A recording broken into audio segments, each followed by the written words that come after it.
Hey guys, welcome back to Resistance Chicks. We're your hosts, Leah and Michelle. Today is the 10th of November, 2019. Michelle had a great birthday. I did have an excellent birthday yesterday. I was trying to help you. I think you should, button it. What happened? I think you should button it. It was not like this a minute ago. But I think you should button that button. I think it'll be better if you button it. You think? Yeah. You think it will? For sure. I would. How are you all doing today? Welcome to our... It's because Let me help it. I'm looking backwards. I know. And I can't... It's like what Mom did for me. Just leave it like that. Which side is higher? I can't tell. No, now they're even. Okay. All right. Howdy!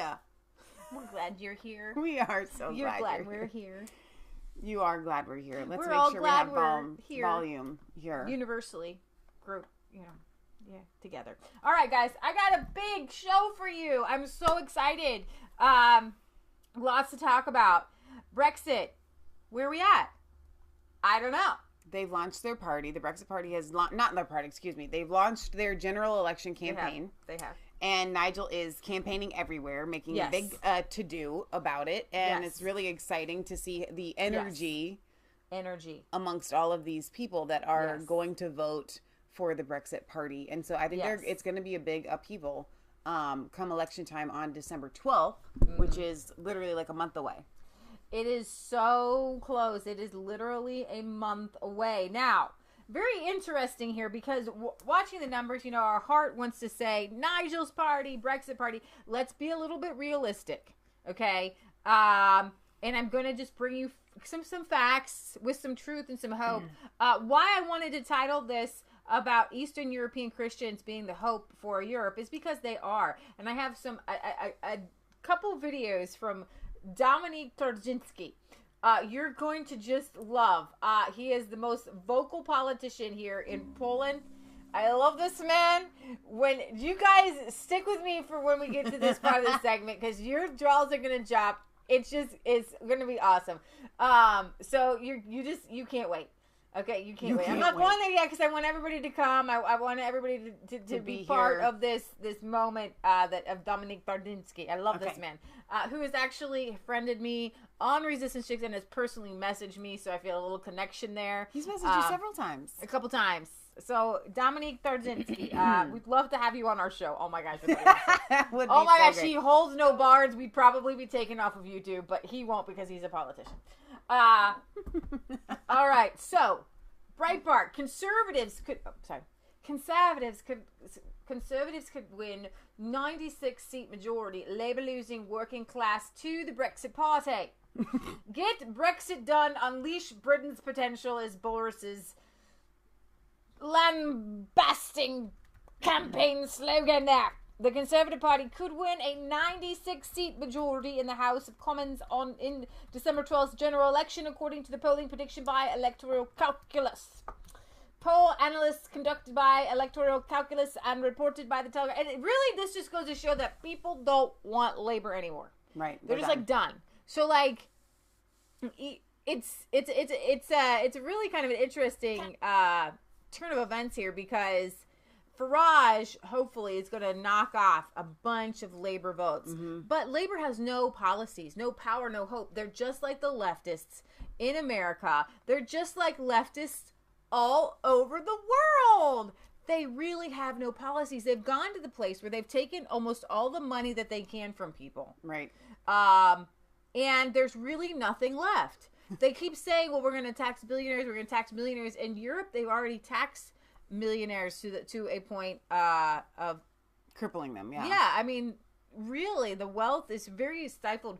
We were talking about how the poor class, the lower class in America, we live better than the middle class. Better than the middle class over in Europe, especially in London and England. Right. I wouldn't say better though, because I feel like you guys do have it better in that there is a more focus on natural ways, but that has nothing to do with your austerity government with socialism. It's just I think when they say we live better, it just means that we have more access to stuff. I mean, that's not exactly a measurement for not a measurement living for me.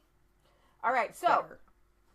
The Telegraph poll predicts Tories win 373 seats, Labour just 182, and the Lib Dems 25.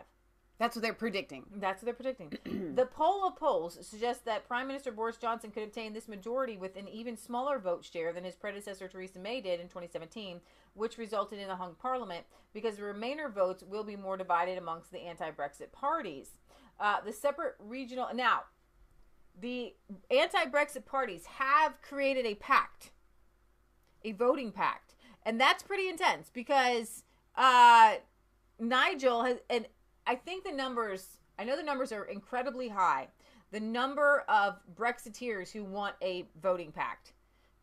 Conservatives and Brexit party people, they all want a voting pact between Boris and Nigel. Like, to not do that, Boris, is really to go against the people's will. Very much so.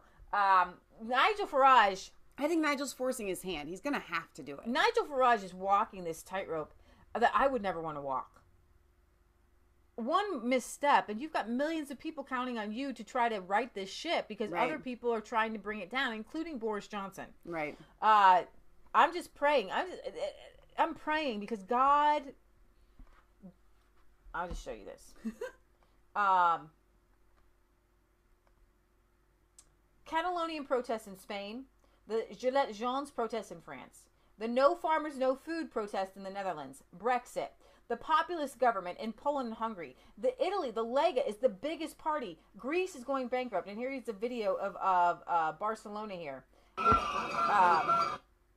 try to not make it so loud. Where people are protesting the fact that the government, the prime minister in Spain wants the people who organized the election we talked about in Catalonia to be imprisoned. So people are protesting that. Good. My mom just said something to me earlier, and she's right. And it kind of is helping me. She's always right. But what I mean is, like, she didn't... Okay, so I did a thing in my head with what she said, and so I said to myself... more right. No, I applied what she said to, like... the Gilets Jaunes and to Hong Kong. And so I applied that to them and I said, she's right. She didn't say this, but I'm like, if I apply that to this, then that's right. Okay. She mentioned that when you don't fight back against evil people, they'll walk right over you. But sometimes when you fight back, you don't do it right. Okay. So somebody, we had an abusive dad, right? And my mom says that in the beginning she kind of backed down, but then he just walked all over her. Right. So it's better just to argue and fight back, at least in some manner, than to be walked all over. I can see that. And so, like my grandma, she had 3 kids. There's 5 kids in the family. 3 of them were very back-talky and bad. And my grandma was actually, at first she kind of fought back and argued with the kids, but then she let them walk all over her. And she's like... They shouldn't have done that. At least hold the ground, because then they became not good people. Right. Don't look them up. You spoil your children. Yeah. And it's the same thing like with the United States government or with anything. Even if you not fighting back right, like with the power of God, with love, we want people to fight back with love. We want people to fight back with the power of God. We don't tell people to go out into the streets to do anything that would harm property or create chaos or stop traffic or whatever. But when you're in these situations and there's nothing left to do, at least you do have to put your foot down and fight, like with Hong Kong. Yeah. The Chinese government is totalitarian. They see that the Chinese government is taking inroads into Hong Kong more than they ever have. And they found their moment to stand and fight. You and I don't agree with the way that they're doing it, but that's because we're not there.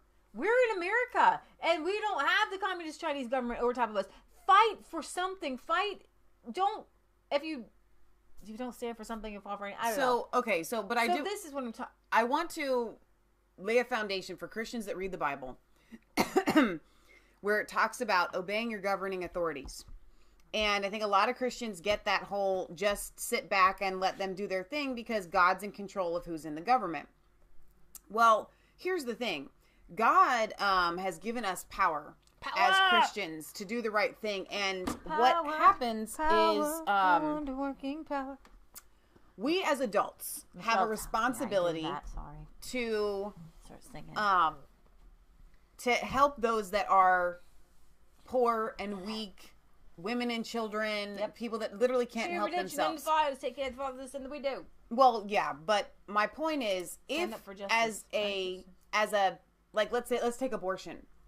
If we don't stop abortion, right, then we're sitting by and allowing evil people to harm and kill innocent babies. That is not what the Bible was talking about. Right. So when we want to see the populist movements rise up and say, no, we want to change. This is how government should be. Government should be godly. Government should be by the people.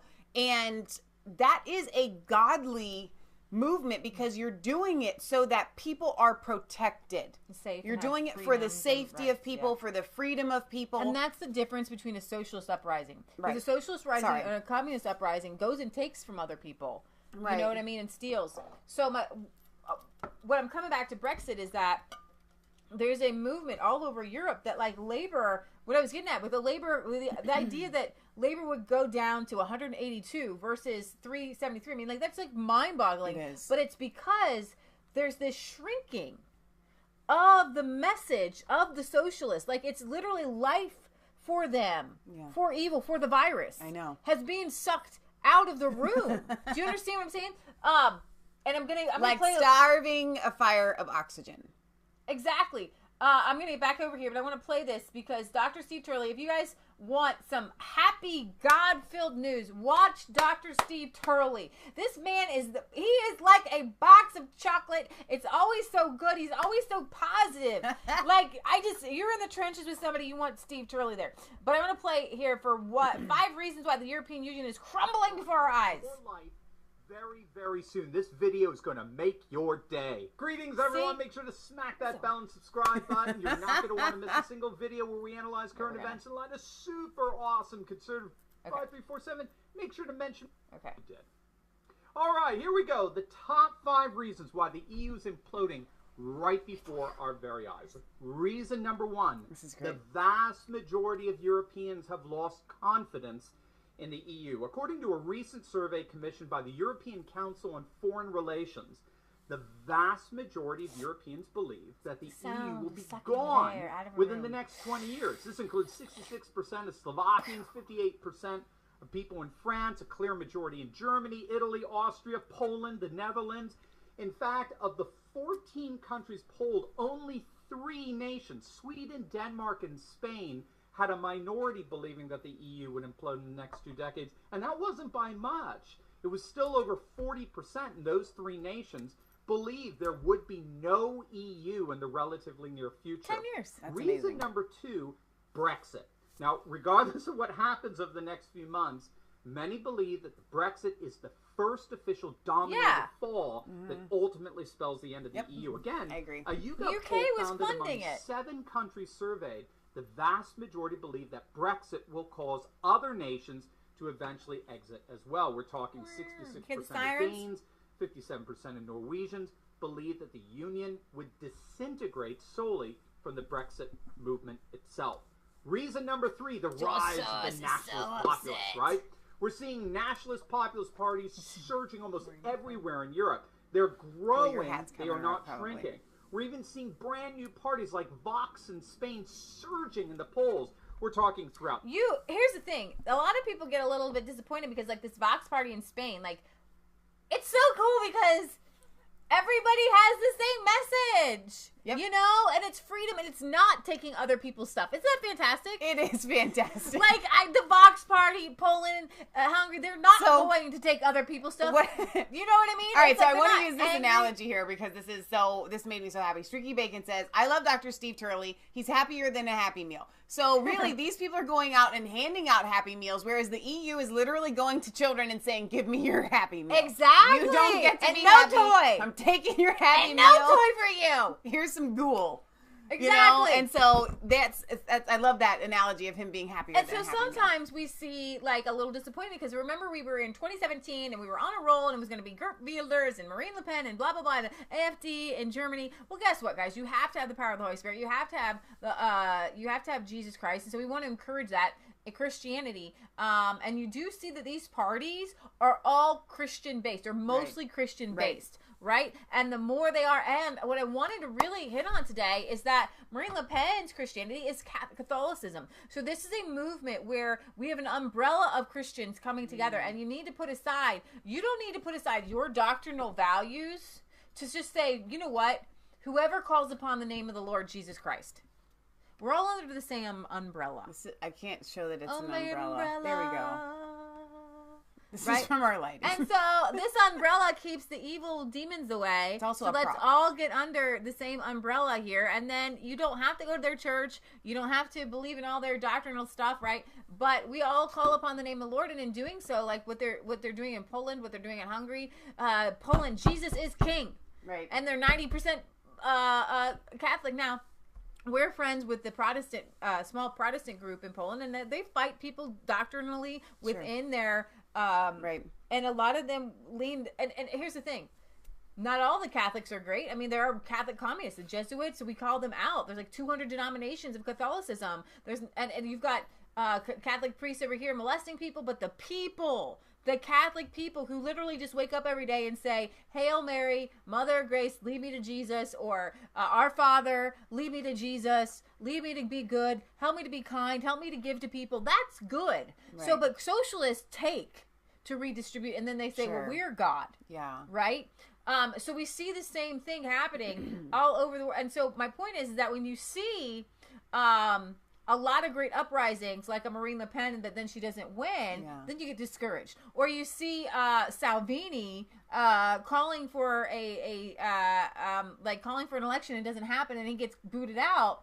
But things take time. Yeah. This movement, this breath of movement, it came out of nowhere. Okay, it's almost like God allowed it to be rumbling in the distance, and then we get a little bit too. He's moving and working in the hearts of men and women around the world, and now we're seeing. And then when we see it, we get anxious. Yeah. It's kind of like we keep trying to open up the oven to see if it's baked yet. Now some are getting baked all the way, and it's great. Oh, look at this, it's baked. Right. And then like with Brexit, nope, just keep testing it, and all of a sudden you're ruining the loaf. You keep poking it. No, but that's really a great joke. Stop opening the oven! We were watching, for my birthday, let me give them a little insight of our birthday, because this is something I think might make people's day. Years ago on Hallmark Channel, we watched, they did one season of this show called Signed, Sealed, Delivered. And it was adorable about this post office workers that get dead letters, and they have to, and it's the miracle stories. And like Touched by an Angel. And it was by the producers of Touched by an Angel. And it was very godly, and we loved it. And that was like in like 2014 or 2015. And Leah goes, Michelle, they've been making movies, like TV movies, to continue the story. So what she did is on Amazon Instant, she just you did the 7-day free trial, but we're going to extend it to like $5.99 a month for the Hallmark movies or whatever. So for my birthday week, every night we've been watching, when we have time, to watch one of these episodes, and they're so godly, and they're full of scripture and Jesus, and it's amazing that Hallmark would air this. Well, anyway, on the one part, she literally says that a lot of women get so anxious because the person that they're supposed to marry hasn't come into their lives, or they haven't come into theirs, or whatever, and it's, it's like a mama saying, listen, you keep going to the oven, opening it up to see if he's done yet, and he's not done yet. Keep the door closed. God's still baking him, And it could go, maybe God's still baking your girl. I don't know. But that's where that came from. And I just thought that was really adorable. So if you want something wholesome to watch, we get no kickbacks for this whatsoever. Signed, Sealed, Delivered is where it's at. You can watch it on Amazon Prime. And so I want to try to be like Steve Turley, like when I grow up. No, I'm just kidding. Especially because it makes me feel good, and it puts a smile on your face. We're going to bring a lot of bad news to you, right? Because if we shut our eyes to what's happening in the world, right, then we can't overcome it. And that's how we got to the place we're at today, because Christians were like, I'm just not going to touch that. That's untouchable. Or it's the end days. Yeah. And so we just have to let it happen and have to let it play out, when Jesus said, occupy till I come. Right. Okay. And then if I be lifted up, I'll draw all men unto me, all nations unto me. Right. And so my point of stopping the video right here was to say that even if you see things not going the way you want them to go, it's in motion, and it's kind of like an avalanche, and good things are happening, and the life is being sucked out of the room for the socialists and the globalists, basically. Right. Scandinavia, France, Germany, Austria, Belgium, Italy, all of Central Europe, all of Eastern Europe, You name it, the nationalist populist right is fast becoming the new growing. consensus, Yeah. the new majority among European nations, which spells it's also nothing growing short in the of United doom States for the European Union. And this is especially the case with the European elections. They take place every 5 years. And the nationalist populists have been growing as a percentage of the European Parliament every single election cycle for the last 20 years. And with the past gains as our guide, we're just 1 or 2 elections away from the nationalist populists taking complete control over Brussels. And as such, the EU as an imperialist project will have effectively died. Reason number 4, even the Prince of Darkness himself, George Soros, believes you see what that evil the EU does is on to its your last face? legs. In fact, we just did a video on how Soros believes the entire world is beginning to turn against institutions like the EU, and that his entire life work of trying to destroy nations, cultures, customs, and my whole life work is I think you're going to love that video. before You can my check that eyes. video up on the top right of our video, and I'll make sure to link it down below as well. It's going to make your day. Reason number 5, the Yellow Vest protest. Now, it may shock you to find that the Yellow Vest uprising is still going on in France. It's in its 50th straight week. It's going to be one of the longest sustained protests on record. We'll have to check out that one. again? But we've done a whole playlist on the Yellow Vest that you can check out below. I know, I'll it link just those fell on me. videos down Oh, there it below goes. for you, and It's okay. we'll find out why they're not going away anytime soon. This is a protest against the globalist world order. And as long as that order exists, as long as Brussels continues its reign of bullying, the Yellow Vests will continue to protest and disrupt and demand massive change like they did in the European elections back in May. And they're spreading. They're appearing in a number of different nations like Belgium and the Netherlands and Britain. And they anticipate the end of business as usual for the globalist world order. So what do you think? Can you think of other reasons why the EU is... So awesome. So, Stephen Ainsworth says, "Oh, that Sith Lord gets about a bit, don't he?" Yes, he does. He does get about. He goes, yeah. But I think his time is like his ticking. I mean, he's an old guy, so he'll die in our lifetime. I mean, so that's a positive. Yeah. Okay, so back to Brexit. We're going back and forth here. Let's see. The poll suggested the Prime Minister Boris Johnson could obtain this majority with an even smaller vote share than his predecessor Theresa May because the remaining votes would be warned about it. The separate regional analysis found that Labour is ahead of the Conservatives in just 2 English regions, London and North East, while a YouGov poll reported The Sun suggests that Jeremy Corbyn could lead the party to its worst election result in Scotland and Wales for 100 years. Research for the Centre for Social Justice has found that Corbyn's Labour Party, traditionally associated with the working class, fails to connect with the demographic earning less than $17,000 per year. Support from that group has fallen 10% since April, with a CSJ poll finding just 36% back Labour, while almost 1 in 5, 18%, said that they would vote for Farage's Brexit party, equaling some 1.4 million votes. We're serving up evidence that low-income Britons make up a big voting bloc in our swing seats, said CSJ Andy Cook. The report revealed that this demographic lives in the 100 most marginal constituencies in the country and represent 1 in 7 voters in those seats. The Labour Party can only muster support for just over a third of the poorest voters, and they see Labour as the most out of touch of the lot. The evidence shows a major swing from Labour's target voters to the Brexit Party, who seem to take slightly smaller bites out of the Conservatives. So the CSJ chief's remarks come after Mr Farage has faced weeks of calls from Brexiteers to stand down his candidates or risk taking seats from the Tories and handing the government to Labour. The Brexit Party leader has maintained that he is a more significant threat to Labour in its heartland of Wales and North East and Midlands, where the Tories are less likely to penetrate. After Mr Corbyn betrayed Labour, leave voters backing a second referendum and remain. So let me explain something to our U.S. viewers here. Yes. It does kind of seem, when you just look at the math, like, oh, Farage will be taking votes from the Tories. Okay, well, guess what? If he does take votes from the Tories, I don't think it's going to mean so that Labour actually gets that specific seat, if that makes sense. So it's hard to view the way that this works, Because when we have an election and we're trying to elect a president, it's different than these general elections where they're trying to get a majority in the party by gaining specific seats. I mean, we kind of have that with the House and the Senate, but here it really is just different. And so when they're saying that Farage's party is going to take from the Tories, they're trying to claim that it's going to take from an actual seat. Okay, that they're going to actually lose the seat. And what Farage is saying is, we're going to gain more Labour seats than you lose Tory seats. And so in that, we can come together, and I'm going to force the Tory party to form a coalition, you know, so that we can have a majority government. And that's what's going to happen. Because Labour people, they will hold their nose and vote Brexit because they want to leave the EU that bad. But they literally cannot vote Conservative. They just, so they're left with no option to vote if they want to leave the EU. Right. 70% of Tory voters and 80% of Brexit Party supporters back a Leave Alliance. 70% of Conservatives want a Leave Alliance. Are you kidding me? The poll has revealed that a significant majority in both Conservative and Brexit parties want a Leave Alliance.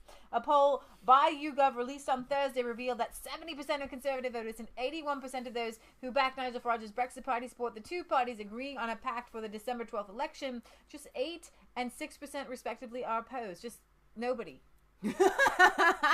Nobody. Everybody wants this. Exactly. Like, it's a thing. Yeah. Like, nobody's saying no. Right. Only the people who want to remain in the EU. True. So the Conservative Remainers.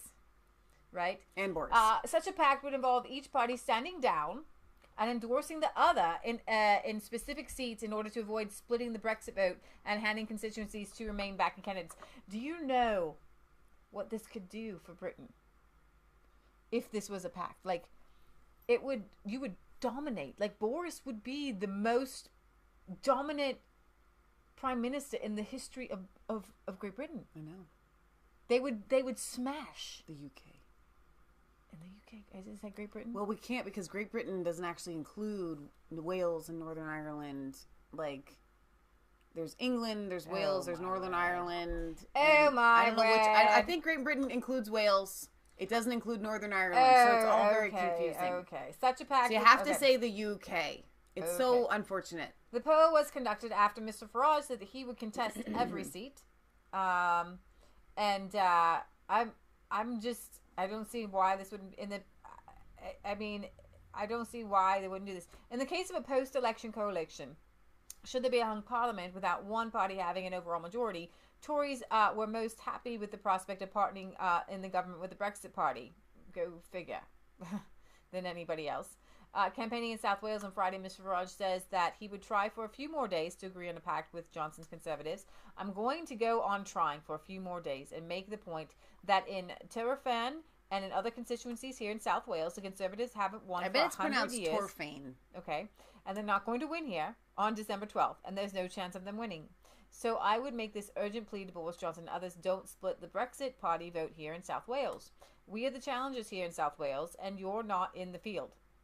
We will beat Labour in many of these constituencies. If that Leave Alliance was put to the country, it would win a very big majority. Mr. Farage has offered an alliance with the Tories.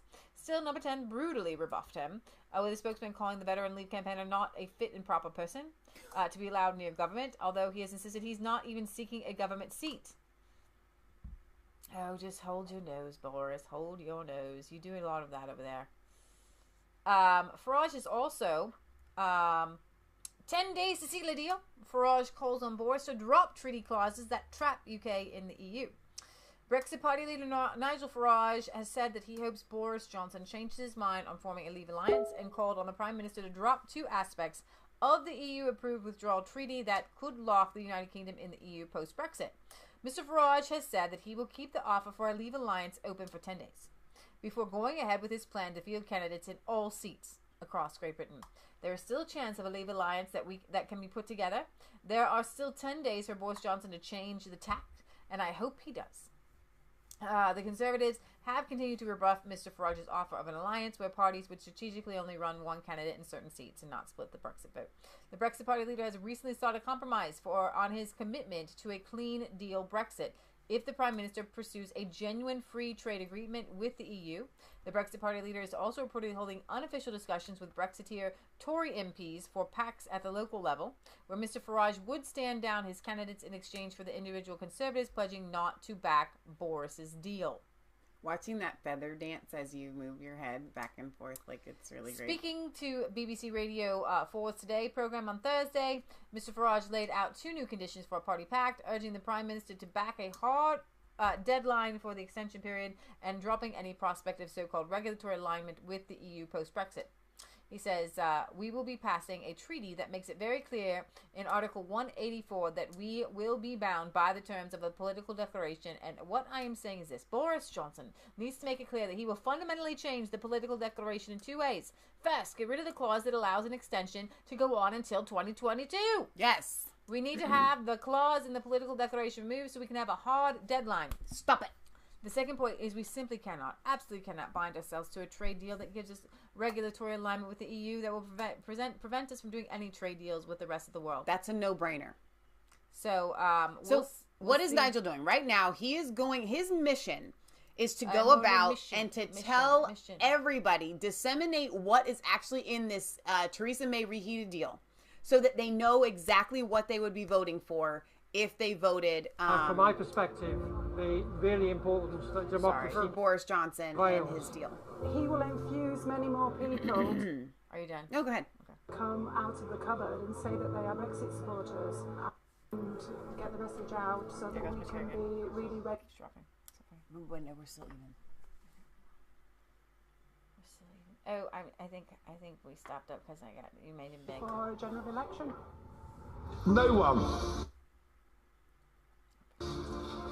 in this country has invested more time, more effort, more energy, or more emotion into getting the independence of our country from the European Union than me.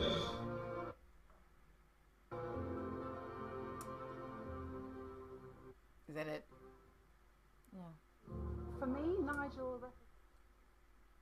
I could play it on mine if you want me to get it. It's coming in and out. Yeah, I don't know why it's. I was just gonna play a little bit because it's actually an hour and a half. I was just gonna play a little bit.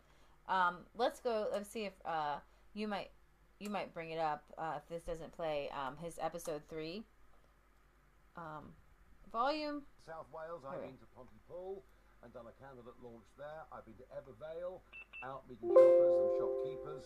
I've been to Blackwood, done a walkabout. It would be on YouTube. Find it on YouTube, so easier. Okay. I am getting out about round the country, and you know, very interesting.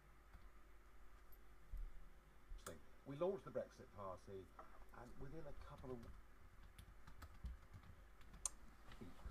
the thing had simply taken off. Do they have like our own channel? Just go to Nigel's channel. In the VAT, particularly in the old traditional. Does he have a channel? I thought so. Labour seats. I wonder what Keir Hardie people. and Nye Bevan would make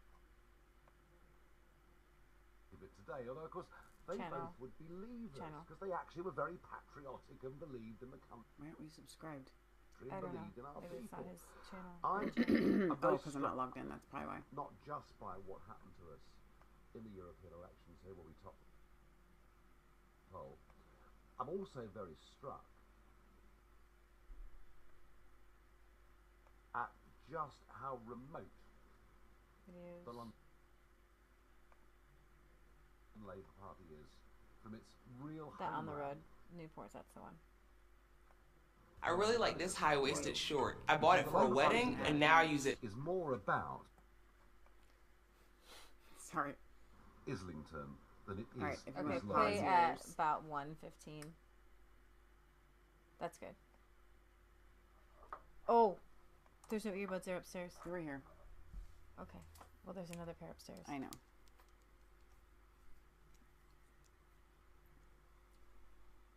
I can't hear him. I can't either. I think I might still have it muted.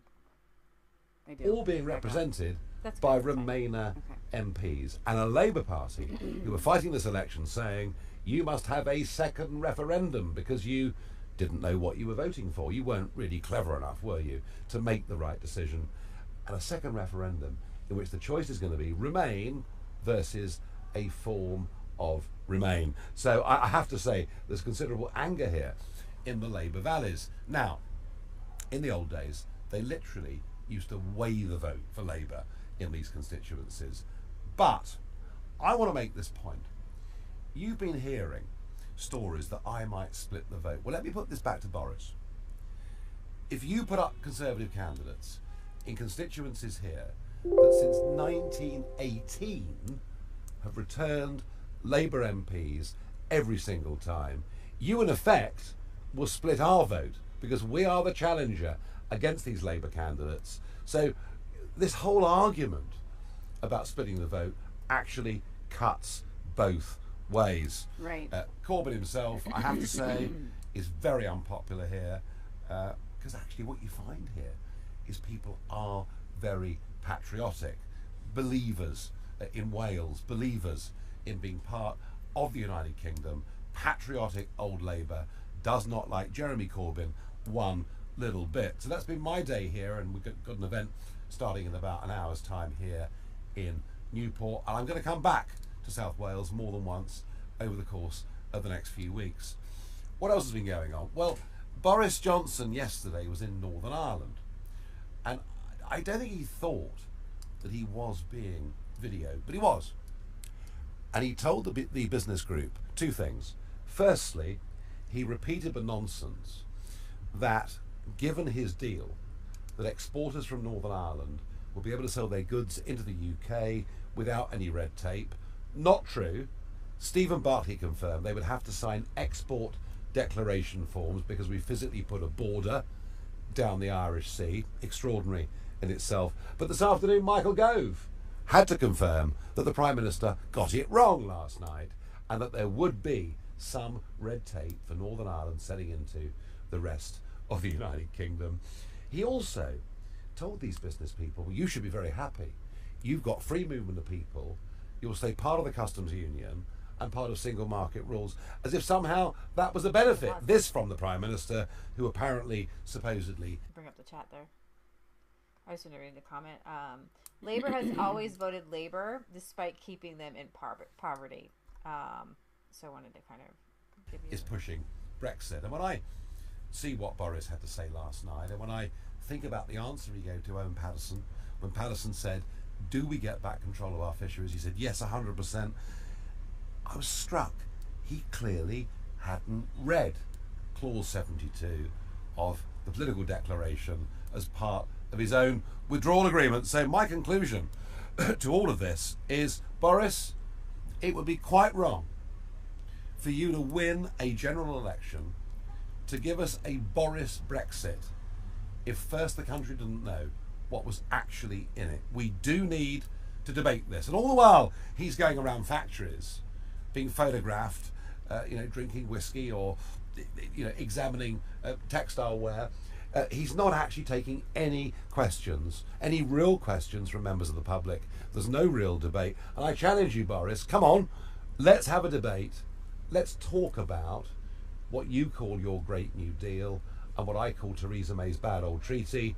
Jean-Claude Juncker, love him or hate him, when he says this is the same deal as Theresa May's, I tend to believe Juncker, in this case, more than I do the British Prime Minister. So come on, Boris, let's have a debate. Now, part of this programme, of course, and we're going... All right. So he's going out. He's campaigning. I'm very excited. Maybe put that link in there because I want you guys to listen to all Nigel Farage, what he has to say. This is really important. Do you want your hat back? I think still in the UK. I think we're going back and forth. So yeah, let's put my hat back. It's nice though. Yeah, it's nice. Okay, so here we go. Just kidding. Now we have to go on. This is your favorite part of the show. Yay! Commercial break. Yeah, where we just go random, headline by headline. UK theatres to ban the phrase "ladies and gentlemen" under new gender-neutral guidelines.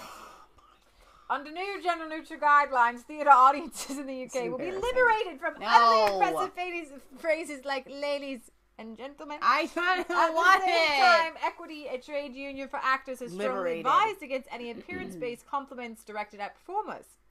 Proponents of the new policy argue that they'll create a more equitable environment for LGBT performers and members of the audience who view themselves as neither male nor female.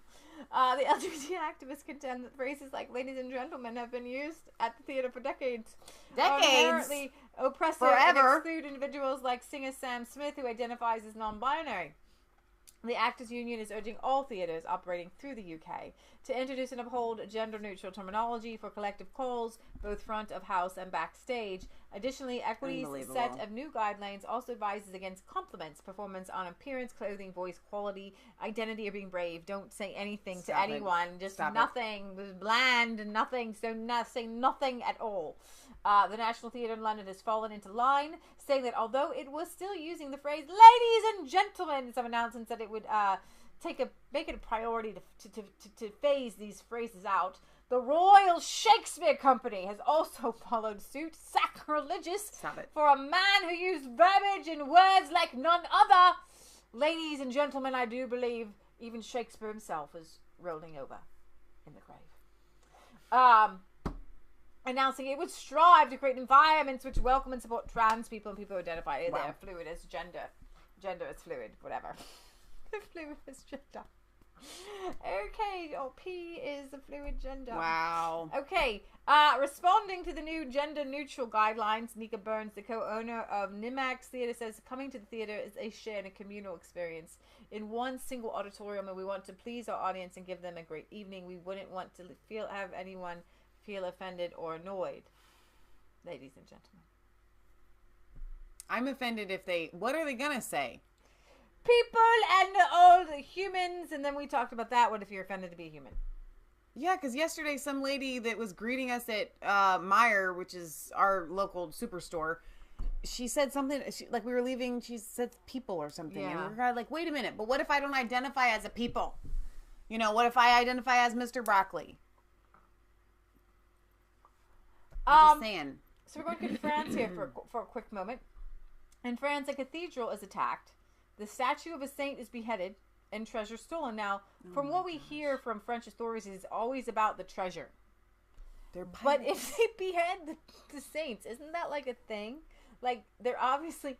A group of masked criminals use a car to ram through the doors of Oloron Sainte Marie Cathedral before going on to steal several liturgy objects and beheading a statue of the Saint Bernadette last Sunday night. Oh my gosh. The thieves used a tree trunk attached to a Peugeot 106 to break down the doors of the cathedral. They put a tree trunk on the car and rammed it through the door, dated back to the Middle Ages. Upon arriving at the scene, police discovered the bandits had stolen several religious objects, including gold chalices, crosses, a cape, which was the centerpiece of the closing collection. Before fleeing the scene, the criminals abandoned the car that they had used to ram through the cathedral's front door. For now, it is too early to make a precise financial estimate on the losses. Beyond the market value, the residents find themselves cut off from a part of their history and heritage. These sacred relics. The emotions of the Catholics of France are legitimately shocked by this. The number of churches that have been set ablaze, we're still wondering what happened to the big one. What was the big one that just... What, you guys, which was the one that was just on the fire? The big one. The big one. Right now. They're going to give it the Notre 30-second leg. Okay, there you go. Good job. Okay. They still don't know how it caused for the fire in Notre Dame. Really? Really? The month of March alone saw the historic church of Saint Supplice in Paris set ablaze, and the statues of saints and crosses at Saint Alain Cathedral and Louvre smashed, as well as a cross smeared with human excrement, and the altar looted at the Church of Notre Dame. What? In Nimes. Yeah. They pooped on the altar? They do that a lot there in France. And it's because of the religion that should not be named coming in and doing horrible things to these churches. Now, at the same time, there has been throughout the years a battle between, especially in France and then in Ireland, between Protestants and Catholics that became incredibly violent. A lot of French Huguenots came to America because they, as Protestants, were having their noses chopped off and their ears cut off by Catholics. But then in retaliation, the Protestants would go and attack Catholics. And the history between the fights between Protestants and Catholics have gone on stop it for a long time. And you see that with the IRA between Northern Ireland and the mainland Ireland, and the fighting going on there. And I would just say this, that when you look at these Catholic churches and you see crosses and you see Jesus, you have to, on one hand, fight your religious beliefs. Right. You have to stand up and follow Jesus the way you feel like you need to follow Jesus. Yes. But we live in an age of what we need to have. Do the other hand. Oh. This was my on the one hand. I was getting ready to give him my other hand, and you John never Locke, said it. On the other hand, John Locke had a little work. It's called A Letter of Toleration, and it was actually written to the about the Church of England, which did not tolerate people straying from the ideas of the Church of England, and you would be arrested or put in jail, and that's why we celebrate Thanksgiving and the Pilgrims coming to America, because they wanted to worship God as they saw fit. When your religious beliefs push on somebody else and you say you must do this too, that's when we get in trouble. But an idea or an ideal as a result of Christianity, not based on morals but based on law, Christianity as Christ lays out the law is the best form of government. And Jesus said, the child will be born, the government will be upon his shoulders. I've been reading all throughout Isaiah. The idea of God had a plan for the world to be under a just government. And so he sent his son Jesus. And then Jesus taught the disciples, and the disciples wrote his words down. And then God left his Holy Spirit so that the spirit of what God really meant for mankind would be disseminated throughout the world. We are his voice. Thank you. That's great. Yeah, it's a very good Christmas carol.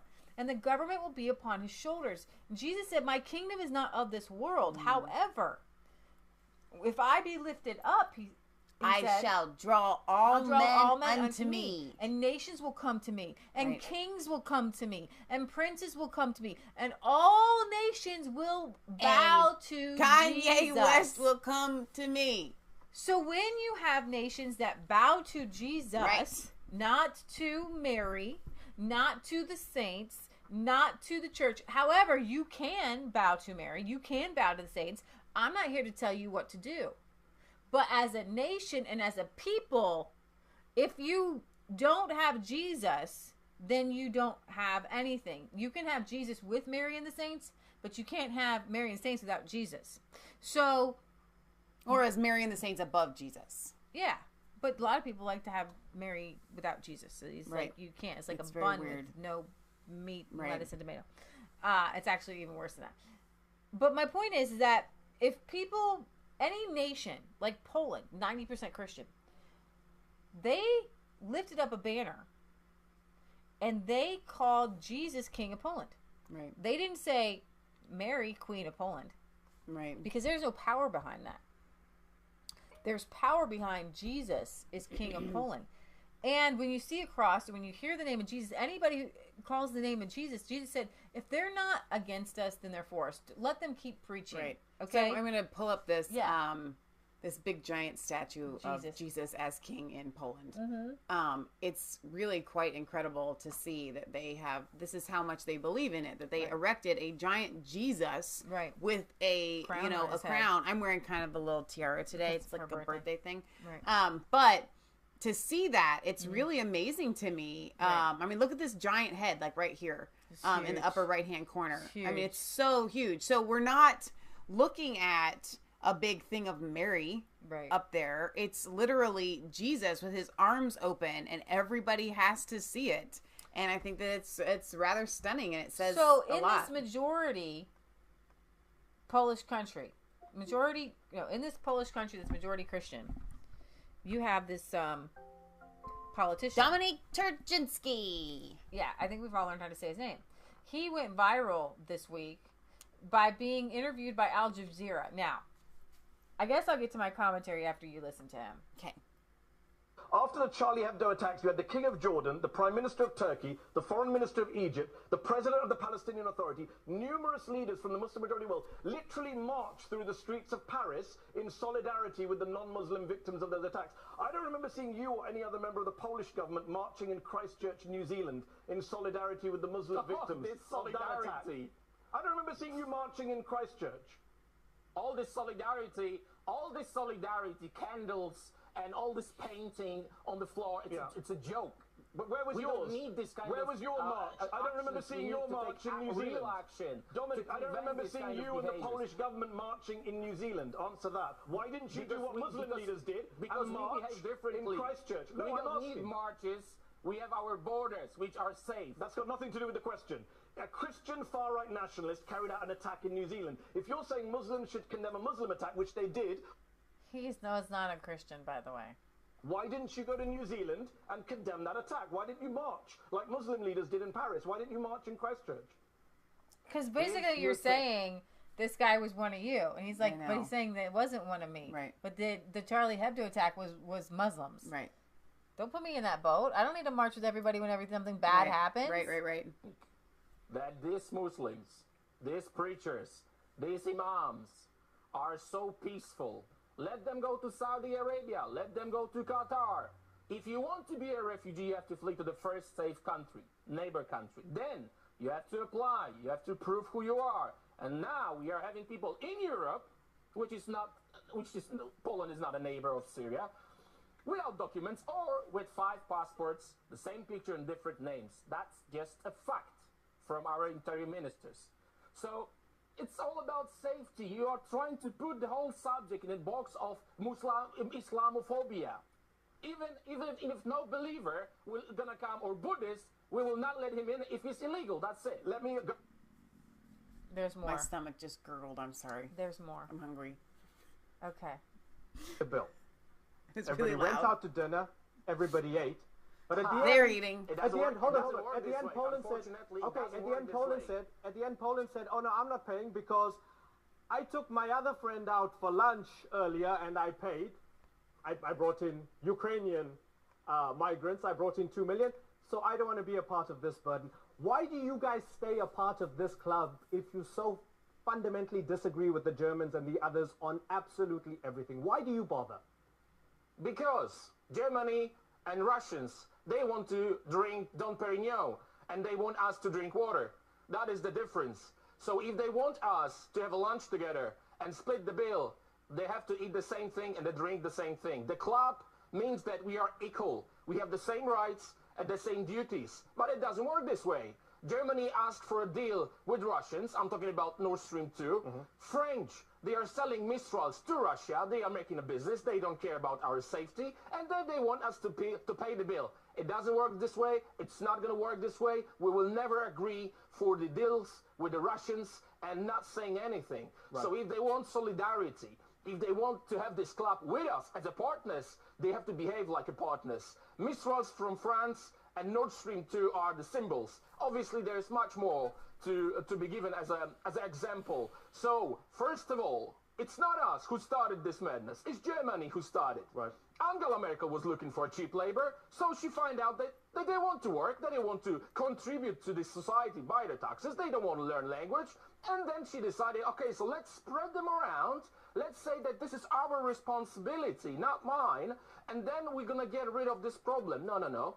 We're not going to take any of those. It's not our war. It's not our colony. We never had any colonies in our history. So we want to be a partner. We want to be equal partner with the same rights and the same duties. That's why I keep repeating, not even one illegal will come to Poland ever. Dominic, it's been really great getting into the mind of the current Polish government. So, wow, well done, Dominic. That was really, really enjoyable. I love that he just doesn't pull any punches and he just states the facts. And the facts are that these evil people in the European Union caused this problem, and now they want Poland and other countries to pay for it. No, you caused the problem. You fix it. Yeah, the face you make when Madid Hassan is trying to lecture you about Poland not being Muslim enough. Jack Pasovic. Now, Jack Pasovic had tweeted out. He tweeted out a lot, and there was another video of him talking. I wanted to see if I can get that other one, but Jack tweets out like I do, like way too much. Oh, by the way, this is the 30th anniversary. This weekend is the 30th anniversary of the fall of the Berlin Wall. Wow. So in East Germany, the Berlin Wall was officially titled the Anti-Fascist Rampart, that a direct reference to the communist ploy of using anti-fascism as a cover for their violence and totalitarian agenda. Where have we seen that before? So I want to put that on, and we'll go there. The communist government of East Germany established a secret police force, the Stasi. It spied on the population and arrested those suspected of opposing the regime. Care that they can't read that. Vera Lengsfield was a peaceful critic who was arrested and imprisoned here at the Stasi remand prison in East Berlin. Officially, it was always said there are no political prisoners in East Germany, there are only criminals. Because if you look at the criminal law of East Germany, you would find out that all the good democratic rights you take for granted were regarded crimes in East Germany. The right to utter your opinion freely, to assemble freely, to call for a demonstration, to found a pressure group or a party or a trade union, or to publish a newspaper, even your own book or your own poems. All these things have been regarded crimes in East Germany. This was only allowed to do by the state. Not only to do such a thing was regarded a crime, but also only to think about maybe doing such a thing, forming a pressure group or founding a party, was regarded a crime as well and could bring you into prison. Yeah? Thousands of people have been here and have been put on trial not because they had done anything, but because they had thought over maybe doing a thing. Wow. Crazy. And that is where we're at right now in the Socialist Party in America and the world. Right. Thought crime. Yep. We're in the middle of thought crime world, in which we really want to get out of thought crime world. So it's not very difficult to see George Orwell seeing the writing on the walls before writing 1984. And actually, when you look at his timing, he was pretty accurate. A little bit in different parts of the world. Yeah. There was another video. I would say it was almost prophetic, in a sense. Yeah. Okay. Here we go. Back to Poland. About Christian culture. This is about Europe being Christian. Now you tell me, no, it's all about legality. I feel like you're all over the place. Are you objecting to refugees from Syria because they're not Christian, or because they shouldn't be in Poland? Which one? You seem to offer different excuses at different times. You have to apply. Polish law is very clear about it. Submit your documents, apply for a visa, get us the criminal back check, and then we're going to decide. We are not forced by any law to agree for that. It's the same in America. Even if you have a visa and you're trying to enter US, you still might hear, no, you're not allowed, and there's no explanation. No one from US side, they don't have to really explain it. That might they make don't some have to sense. say why you're not allowed. That might make some sense if you said, if you hadn't said, we will not receive even one Muslim. If you hadn't bragged about the fact that you don't have mosques in Poland. I mean, it sounds like you don't want them there because you're anti-Muslim and anti-Islam. Okay, so let me go from the legal path to the society. So legally, you have to apply. Legally, you're allowed to apply, and this is up to us if we agree to have you in Poland. That's number one.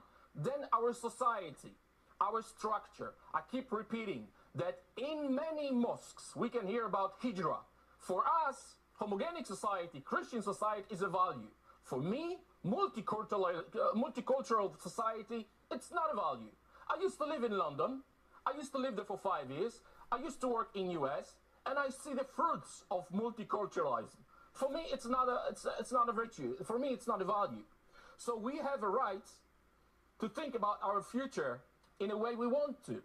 So Christian culture, Roman law, Greek philosophers, these are the virtues for us.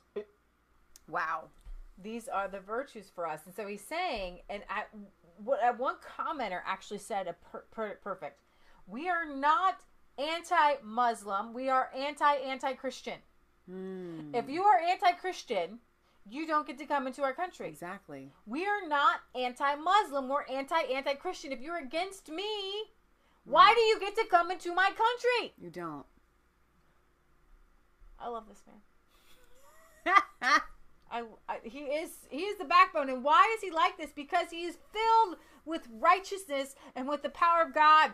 The backbone of Eastern Europe. Christianity is the backbone of all good society. And right now, Eastern Europe is surging ahead, and I'm very proud of them. Britt Baza says, Michelle, I found out through the local news story the other day that buses in the UK have 17 CCTV cameras on each bus inside and outside in the UK. That's definitely a George Orwell society. Wow. All right, so here we have another one from Steve Turdley. Hungary finds Coca-Cola for ads featuring same-sex couples. Conservative nation of Hungary has fined the Coca-Cola Corporation for running poster ads featuring same-sex couples. That's what we're talking about on today's video. That's right, gang. You don't mess with the one and only Prime Minister Viktor Orban, and we're going to look at how Coca-Cola found that out. Greetings, everyone. Make sure to smack that bell and subscribe button. So strap yourselves in as we see the world becoming more and more conservative, more and more nationalist, populist, and traditionalist, and no one is filling the bill more than Hungary. We're going to look at what happened in Hungary with Coca-Cola, why they were fined, and why we can expect more fines and penalties in an even more conservative future. But first, a huge shout out to the sponsor of this, and they eventually imposed a fine on Coca-Cola, called it the #LoveIt. All right, the nation of Hungary has been in the news of late, especially in relation to the mega capitalist Coca-Cola Corporation. What happened is that Coca-Cola recently launched a poster campaign in early August, which featured same-sex couples as the main features of the posters. Now, the supposed purpose of the campaign was to promote tolerance and acceptance. Coca-Cola called it the #LoveIsLove campaign. Well, that didn't fly in conservative Hungary, and so there were a number of complaints, which prompted the Consumer Protection Department to step in, and they eventually imposed a fine on Coca-Cola precisely because these advertisements were damaging to the emotional and moral development of Hungarian children. That's how the government actually is working to protect its conservative values. These posters, according to the Consumer Protection Department, were a threat to the emotional and moral well-being of Hungarian children. So they were fined, and Coca-Cola pulled the ads.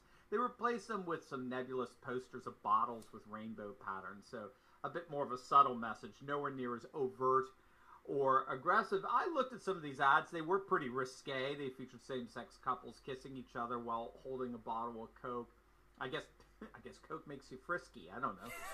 And they contain these banal and trivial taglines like "zero sugar, zero prejudice." I mean, come on. I mean, it's just, it's some of the most uncreative, unthinking campaigns you can imagine. Now, obviously, leftist liberals are going to have a hissy fit over this. To think that a major corporation would be fined by simply giving a voice to the LGBT community, it's unconscionable. But if you really think it through, what's really unconscionable is this double standard that corporatist globalist institutions like Coca-Cola impose on a nation like Hungary. So, for example, have you ever noticed how corporations like Coca-Cola go out of their way? They literally go out of their way not to insult Islam. Have you noticed that? Coca-Cola advertises. So that's the point. Like, is Coca-Cola still sold in Saudi Arabia? Yeah. But do they put up their ads with same-sex couples kissing in Saudi Arabia or in Iran? That's a good point. And so Coca-Cola wants to say, well, you're hungry. You're a Christian nation, so you have more freedom. So we want to make sure, we want to impose our value and our agenda on you. It's not an advertisement for Coke. It's trying to change somebody's perception, right? You know, of well, and I think it's abuse, values. To be perfectly honest, because they've done studies where men will look at a homosexual couple kissing, and they have the exact same reaction to that as they do of looking at a bowl of maggots. Mm-hmm. Okay, like it's that's innate in us as human beings, and there's a reason for it because, but it's not in looking at a homosexual, right? Okay, it's the actual act. And why is it? Because if we tear down that that barrier that we have, that reaction that we have when we see it, right.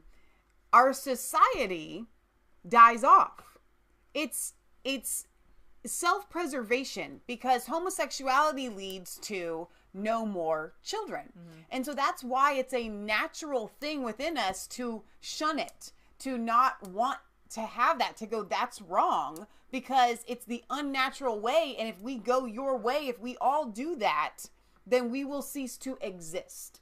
And so it's a completely natural. So it's, to me, it's abusive when you force somebody to view something. And it's kind of like I don't know, there's some sort of law or physics or whatever. The Shakers lived in Kentucky, mm-hmm. and they didn't believe in getting married or having kids. Right. And they made beautiful furniture. And you go down there and you look at their furniture. Mm-hmm. There's when the absence of something right. is one thing. Right. So if a homosexual couple is saying, well, I don't kiss women, mm-hmm. like Amanda says, I don't kiss women. It's not the same. Okay. I don't kiss women. Right. Okay. That's an absence of something. So, but when you force something and say, well, I do this and you must accept it, mm-hmm. that's right. when you draw the line. So when you put a rainbow on there, okay, there's a rainbow, but when you show an image of something, which is literally like trying to put like rainbow sprinkles on a pile of poo. The fact that they've stolen God's promise of, I will never again harm the earth. And so that's why they use it, because the homosexuals are literally telling God, well, you said, so now we can live this way, because that's how they were living when God destroyed the earth the first time. Mm. And here's the thing, we're not bashing homosexuals. You can do what you want to do. There's a lot of things that people do that I don't agree with. Sleeping together outside of marriage. But I don't want to see it, and I turn away from it, and right. I don't want it in my face. Right. Okay? But you as a person are different. I can accept you and love you as a person, but right. doesn't mean that I have to accept everything that everybody does. Mm-hmm. All right. Speaking of, we're going to switch. Britbot says, one thing that gets me annoyed is the Coca-Cola Christmas adverts in the UK. They no longer mention the word Christmas. It's been substituted with the word holidays. Yeah. Yeah. It's crazy. All right. I'm going to switch gears. Ready? Assange. UN envoy issues grim warning over Assange's life. The United Nations expert in torture diagnosis has in the past week issued a stark warning that Australian whistleblower Julian Assange is in danger of dying from extreme prison conditions in Britain. It is testimony to the rank of hypocrisy of Britain and American governments who lecture others around the world about democracy and human rights, international law, and whistleblowing. One can only imagine the hysterical outcry among Western governments and media if somehow Assange was being detained in a Russian prison. The 48-year-old Assange has been held in a maximum security prison in London since April this year, when he was forcibly removed from the Ecuadorian embassy. His arrest was itself a staggering breach of international law. Assange has been confined to the embassy for nearly 7 years, where he sought asylum to avoid being extradited to the U.S. This is via a Strategic Cultural Foundation. He should have been released on September 22nd, when his sentence for a past bail infringement had been served out. Instead, a British judge has ordered Assange to be detained until the extradition trial to the U.S. gets underway next year. Wow. If Assange is extradited to the U.S., he is facing 175 years in prison if convicted for espionage. Few would believe that he will receive a fair trial in Britain or the U.S. He has been denied due process of consulting with his defense lawyers. Assange's espionage charge stems from the fact that his whistleblower site, WikiLeaks, published volumes of damning information exposing massive U.S. and NATO war crimes in Iraq, Afghanistan, and elsewhere. His publications of leaked data also expose Western diplomatic malfeasance in several countries, as well as illegal global spying on citizens by U.S. intelligence agencies. We are looking at a real whistleblower here, and the Democrats or the Republicans, nobody is defending a real whistleblower. Assange has provided vital information to the international public which demonstrates systematic corruption by Washington and its allies. For telling the truth, he is now being persecuted, just as his whistleblowing colleagues Chelsea Manning and Edward Snowden are. Manning has been repeatedly imprisoned in the U.S., while Snowden has had to seek asylum in Russia for fear of being being incarcerated as a traitor. Now, Rand Paul wanted to put forth a Snowden bill, but the Democrats don't want a whistleblowing statute for Edward Snowden. Nils Melzer, an internationally recognized expert on torture treatment, visited Assange back in May this year during his ongoing detention in Belmarsh Category A prison under conditions of solitary confinement. He concluded then that Assange was suffering psychological torture by his British authorities. His latest warning is based on up-to-date medical information pertaining to Assange's health, and it makes for a grim assessment. Mr. Assange's health has entered a downward spiral of progressively severe anxiety, stress, and helplessness, typical for persons exposed to prolonged isolation and constant just arbitrariness. While the precise evolution is difficult to predict with certainty, this pattern of symptoms can quickly develop into life-threatening situations involving cardiovascular breakdown and nervous collapse. Melzer said the measures he urged back in May to protect Assange's health and dignity have been pointedly ignored. However, what we have seen from the UK government is outright contempt for Mr. Assange's rights and integrity. Despite the medical urgency of my appeal and the seriousness of the alleged violations, the UK has not undertaken any measures of investigation, prevention, and redress required under international law. In a further damning comment, Melzer said that Julian Assange continues to be detained under oppressive conditions of isolation and surveillance, not justified by his detention status. While the U.S. government prosecutes Mr. Assange for publishing information about serious human rights violations, including torture and murder, the officials responsible for these crimes continue to enjoy impunity. The appalling assessment corroborates what Assange's father told the Strategic Culture Foundation in his interview published September 24th. John Shipton warned that that he feared his son was being killed by the British and American authorities. This is hypocrisy. We talk about the whistleblower statutes. I always want to talk about Julian Assange. If it wasn't for him, we wouldn't know the Bush war crimes. What has happened? People around the world know the truth because Julian Assange, he is a hero, and he deserves a hero welcome, and he deserves to retire if he wants to, or to be a voice if he wants to, and to continue getting truth out there. And in the name of Jesus Christ, we are going to get that man free. Amen. You know, Donald Trump is always talking about Hillary Clinton's emails.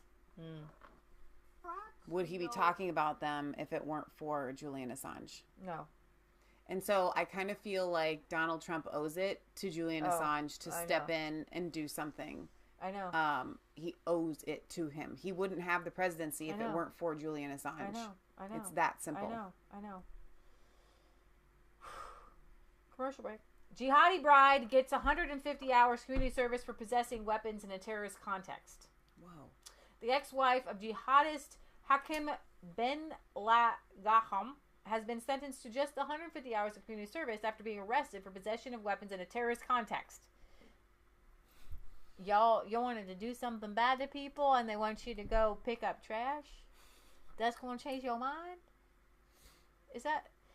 the Belgian authorities convicted the former wife of this Hakim, named Laila, in early October in relation to a weapons cache that was found in the former couple's home in March 2013 that included an AR-15 style rifle, an MP5 submachine gun. The weapons were found shortly after the death of her husband, who was killed by Belgian special forces who attempted to arrest him on the A8 motorway on March 2013. Before his death, this man had given his wife 30,000 euros for a good lawyer, although after being arrested, the jihadist wife had described him as a dangerous fool to investigators. Since her arrest, Layla is said to have distanced herself from the radical Islamist scene in Belgium and remarried. Her supposed change of heart led to the prosecutor requesting a 3-year suspended sentence, but remarking that if the trial took place in 2015, he would have demanded 5 years in prison. So because she's changed her heart, even though she committed a crime as part of like terrorism before, because you're okay now, then you can just go pick up trash. I guess the guy who represented this woman has protested the terrorist context of the conviction, claiming that she was under heavy influence. Of course, I'm sure she was, by her husband. But still, I mean, you know, you're found guilty. The Islamist was found guilty of attempted murder and sentenced to 20 years in prison in 2018. Okay, this lawyer is also known for the Paris Bataclan terrorist, being the lawyer for the Paris Bataclan terrorist, Salah Absalam. That guy was found guilty of attempted murder and sentenced to 20 years. So this lawyer is known for trying to get people off. Crazy. Speaking of getting people off, Katie Hopkins has been reported on, I believe, another rape gang.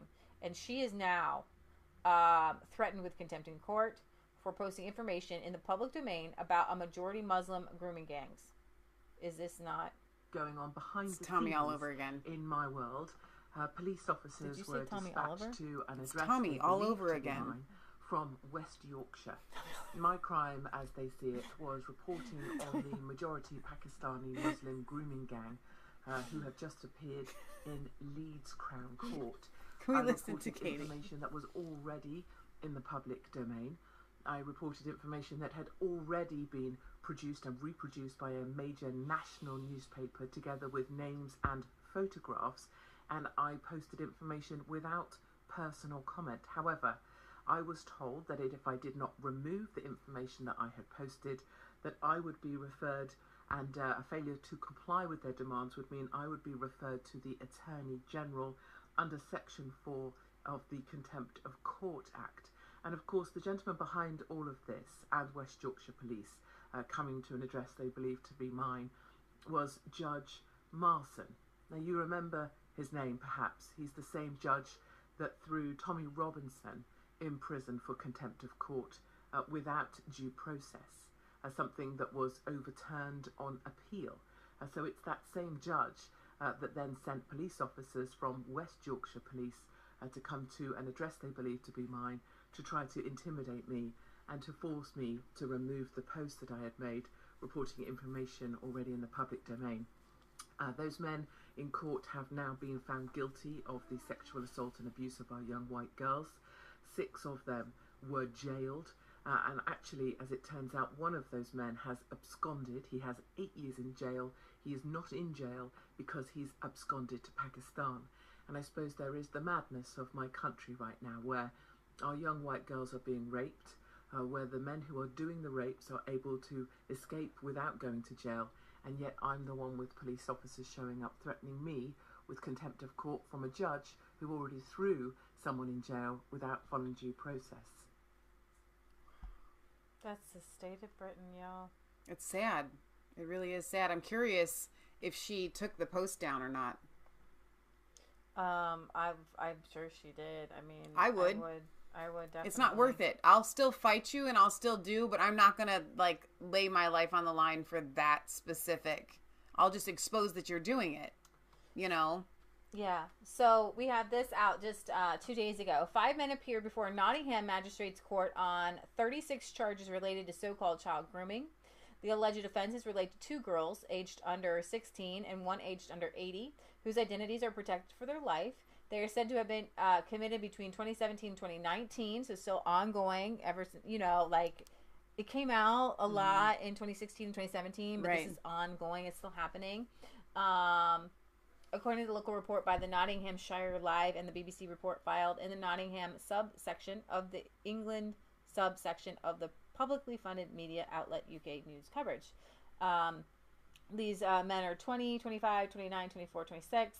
District Judge Tim Spruce released all of the accused men on bail with the proviso that they first hand over their passports, sleep at a particular address, and not have any contact with children under the age of 16.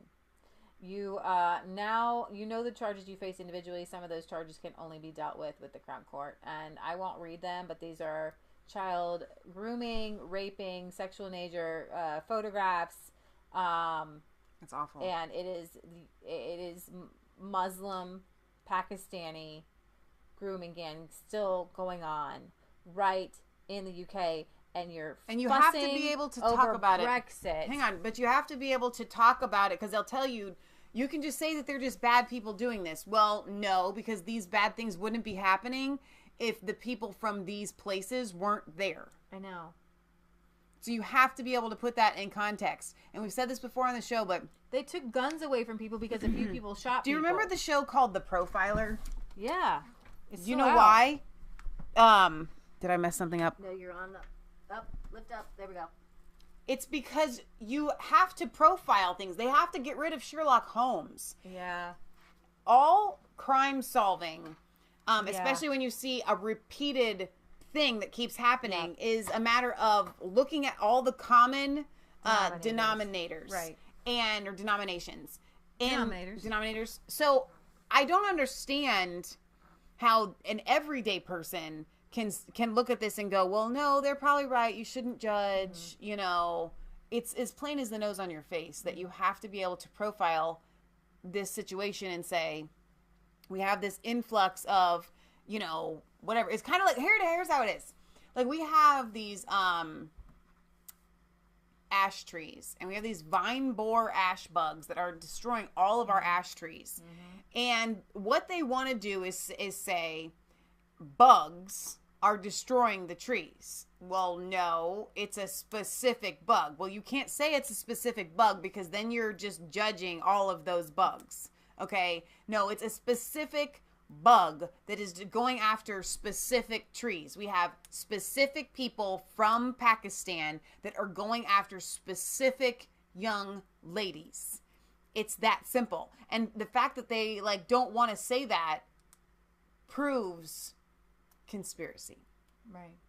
You're trying to stop the grooming gangs. Now, if you want to stop other crime, if you want to put the highlight on other crime and say white men rape or white men do this, that's fine. Right. But there's a sex trafficking ring, and here's what it is. People are like, well, white people don't care when white people commit crime. Are you joking me? Jimmy Savile was loved and beloved, and now he is a spat upon name, and you say his name, pedophile. White guy. People hate pedophiles. Right. Okay? They hate sex trafficking. Everybody speaks out about sex trafficking all the time. No one is for it. No sound-minded regular person. And if there were a subsect of people from a specific area, like there's a bunch of people from this specific area making this thing happen, then you would investigate. Right. But it's Pakistani guys. Right. And yeah, they're selling them to all kinds of guys. So yeah, there's an epidemic, but let's just talk about the truth. Let's just talk about the facts. Right. These are the facts. These are Pakistani men, and they're selling them to other men, and they're grooming gangs, and they're chopping them up, and they're putting them in kebabs and making people eat them. I'm like, this is insane. You've got to be able to talk about this whole thing. Like, they made a whole BBC documentary on it, like docudrama. Right. Britt Baza says, Michelle, the thing is, if you mention this specific bug, then the bug can claim victimization. Well said, Barry. Syrian and Afghan asylum seekers attack village disco with machetes. Gotta go after the discos. Can't have those around. You know what? I know they were just trying to dance, and then it just got in the way. Don't take the machete to the dance floor. Because if you have a machete and you're trying to do this, the Saturday Night Live thing, somebody gonna get hurt. A good idea. Somebody gonna get hurt. Leave the machetes at home. Syrian and Afghan asylum seekers attacked a village disco. And that's what needs to be on the forums when you come to the country. Leave your machetes at home. In a small German village, armed with machetes, after two were kicked out by a bouncer. The incident occurred on Saturday in the village of Treben in Brandenburg. The group of about 10 migrants attempted to hack down the door of the building with their machetes. Oh my gosh. The bouncer said the asylum seekers attempted to slash him in the neck. Just doing the move. But he was able to fend them off and get inside, where he and 3 other colleagues held the door and said, that's not how the dance is done. No, they didn't. No, they did not. I made that up. Oh. That's funny. The migrants attempted to chop the wooden door. with their machetes. A splinter shot into the eye of a 25-year-old guest. Oh, who then had to be taken to the emergency room. This is awful. I fended off the blow with my forearm and pushed it back. It fell against the other, who had also pulled a machete. We used the seconds to retreat and shut the door. They then hacked on the door. They had apparently planned to take revenge. Otherwise, they would have not brought the weapons. Frank Siffert, who runs the disco, said of the attack, 2 of them had been banned 2 weeks ago because they had climbed over the fence. We had nothing against asylum seekers, but whoever does this cannot go in, obviously. Due to the prices at the club, which offers a glass of liquor for just €1 after admission, the club, only 20 minutes away from Berlin, gets many guests, including migrants. Oh, my gosh. So, there we have that. Rule of thumb, don't bring in your machetes. This is very interesting, talking about Syrian. Look at this. We have these Syrians coming in and migrants doing some crazy things in the disco. Russia is partnering with Hungary to aid Syrian Christians. Last week, we showed a big segment on how Russia is becoming Christian again. And a lot of these Eastern European nations and Russia included have decided, well, we want to build up Christianity. Very interesting here. Russia and Hungary have agreed to jointly rebuild a monastery in Syria, along with financing a large bakery to provide bread for the whole city. Hungarian Foreign Ministry, let's provide financial help there. Okay. Making reference to a recent visit by Russian President Vladimir Putin to Budapest, Mr. Sijarto said that Hungary has sought to build cooperation with Russia to protect Christian communities, which he described as a very serious, tense international political issue. Both Hungary and Russia have invested extensive resources to ensure the protection of Christians, adding that protecting Christian culture is a top priority for the two nations. In 2018, Sijarto told Breitbart News that the Hungarian government openly reaches out to persecuted Christian communities around the world because we are a Christian country. We are a Christian country, and we have emphasis. We have to emphasize that because currently, under a mainstream liberal media, if you say so, you must be very brave. That's why, very proudly, we want to say again that we are a Christian country. And that's why we have a special responsibility to protect our Christian brothers and sisters all around the world. If we do not protect them, who will protect them? If you don't speak in favor of them, who will speak in favor of them? Hungary has been pressured by the European Union to take more migrants, but the government of Viktor Orban pushed back, insisting that they prefer to provide assistance to people where they are rather than bring them into Hungary. Good idea. We give them financial assistance to be able to get stronger where they have been living. We build schools, he said. We take part in covering medical costs for their hospitals. We rebuild their torn houses. We give them scholarships. So we try to strengthen them where they are. You know, they usually ask us not encourage members of the Christian communities to leave their homes. They ask us to help them to stay where they have been living for centuries. Basically, everybody wants more, to stay and home. To be stronger there. That's why we would rather help them get stronger in the places where they have been originally living. Newsflash to the world. Hello. Boom. Good news. Good news here on Resistance Chicks. We are the Good News Channel. Because good news doesn't mean that there's no bad news. Okay. Good news means that there's good news on the other side of the bad news. Okay. In this world, you will have persecution. But right. Be of good cheer. I will overcome the world. Amen. So if there's bad news, we want to bring the good news. Right. Hallelujah. Can I get an amen? Amen. In Hong Kong, Hong Kongers are still going. They rally after police arrest pro-democracy politicians. Tens of thousands of Hong Kongers packed into a park Saturday night to mourn a student who died during the recent clashes as police arrested a group of pro-democracy lawmakers, deepening the city's political crisis. The international finance hub has been upended by 5 months of huge and increasingly violent pro-democracy protests, but Beijing has refused to give in to most of the movement's demands. Tensions have soared since the death on Friday of Alex Chow, 22, who succumbed to head injuries with a skirmish with police, with demonstrators inside a car park last weekend. The huge rally, one of a few in recent months to obtain police approval, means Hong Kong has witnessed 24 weeks of protests and has become the most profound challenge to Beijing's rule since the 1997 handover. Wow. Many were peaceful and somber and more black. I want an independent inquiry because that proves Hong Kong is still a place of rule of law, said one woman. the rally. Let's see. The rally came after police brought charges against at least 7 lawmakers who now face up to a year if they are convicted. Wow. 3 were arrested overnight. 3 attended appointments on Saturday evening to be booked, and 1 refused to appear. Some person said, "I do not think that there's a nonviolent way we can also win." The charges relate to chaotic scenes that broke out within a legislative committee in May as pro-democracy lawmakers tried to stop a controversial bill. At the time, City Leader Carrie Lam was fast-tracking the bill through the legislature, and the protests have been going on for 5 months. So I wanted to keep you guys in the know what's going on in Hong Kong. They have elections coming up. The city is holding district council elections on November 24th with the pro-Beijing camp bracing for heavy defeats. So there are some minute elections happening. They want universal suffrage, which they do not have, but they do have a little bit of say. Yeah. Okay. So since this summer's pro-democracy protest kicked off, voter registration has soared, and the pro-democracy camp is fielding candidates in every constituency for the first time.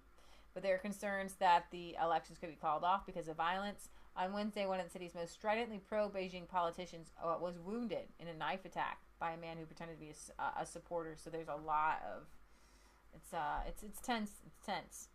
So we're going to follow that. We're just following it the best as we can, covering it the best as we can, trying to walk that fine line because in a movement like this, you're going to have good people, you have bad people, for sure. Good people who get caught up in a moment. I don't want to see, French Revolution type thing, chop your heads off. I mean, I don't want to see Antifa. I don't want to see violence. So I'm praying for a peaceful transition of power. Yeah. To democracy, to hope. Spain holds second election of 2019. Establishment fears popular surge. The Vox Party men here. Spaniards were voting Sunday in the country's 4th election in as many years, with Catalonia's succession drive and the predicted rise of Vox dominated the campaign. The election was called by the incumbent Socialist Prime Minister Pedro Sanchez, who won the most votes in the last ballot in April but failed to whip up enough parliamentary support to form a government. Sanchez is tipped to win again, but Spain may face another stalemate situation and months more without a stable government there. The 4 main parties contending centered their campaigns chiefly on ways to deal with Catalonia's independence push and feared surge of the far-right Vox vote there. So that's happening right now. Vox erupted onto the political scene just since the last election by winning 24 seats on promises of taking a hard line on Catalonian immigration. The socialist April victory was nonetheless seen by many as something of a respite for the left, making it, okay. France and Hungary and Italy and Poland are kind of going right wing, and they were like, okay, well, at least Spain is a little bit still socialist. Right. But that Vox party, but many polls predict Vox, headed by Santiago Abascal, may do better this time. So let's take a second here and see where we have these Spanish elections going on today. We like to cover these things. Any surge is good, right? Any Spanish elections. I can spell. Did I spell? I see where the box. Spanish elections. Sanchez set to fall short of majority. Wow. So that's just brand news, breaking news, 39 minutes, Guardian. Latest survey says the socialists, Palmetto's Mas Pass together look to set a win. The People's Party, Vox, and somebody else will win. So, oh wow, okay. So, looks like the socialist kind of groups were going to win between 147 and 156. The People's Party, Vox, look expected to win 155 to 164. That could mean that the People's Party and Vox are together to win the majority. But it says Sanchez set to win, lacks outright majority. So, who's going to win? Who's going to win? Who's who in the Spanish election? Let's see if we can see what's going on. I mean, that's tight, guys. I mean, that's 50-50 with the, right versus left there. Have Spain make such a big Let's see if any of this is in English. Oh, main news in English. Haha. No, it's not in English. I know Buenos noches. That's the only thing I know in Spanish. Speak in English. Love you guys. Help me. Let's try this. Okay. All right. Learn his name. Santiago Abascal, leader of the Vox Party. Fantastic. This is okay. So I'm going to. You want to hear him just a little bit while I read what he has to say? Okay. Let's hear what he has to say. Okay. All right. I think the Eurosceptic label is free. I believe that there are countries that defend their sovereignty, that defend their borders. I think there is no nation without borders. And that a nation without borders is not a nation.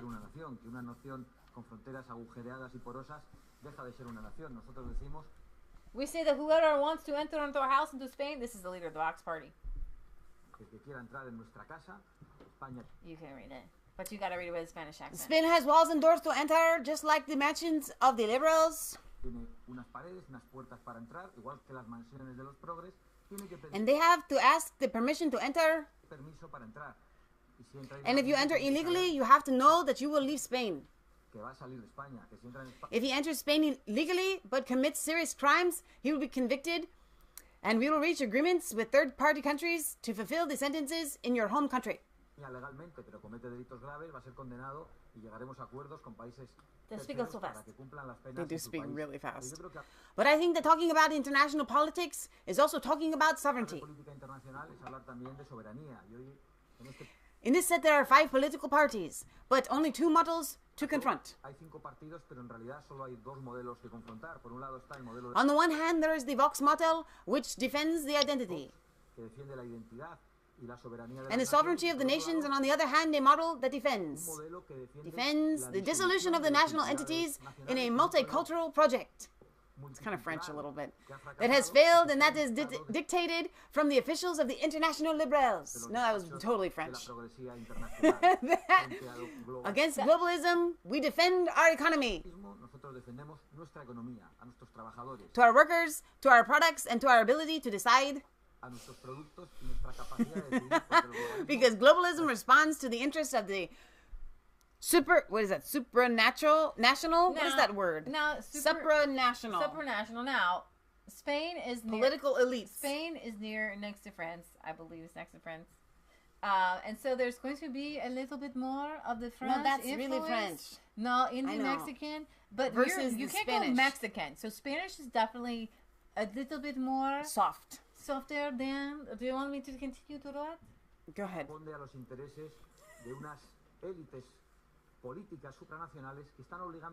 And then forcing the Western middle classes to compete with slave labor?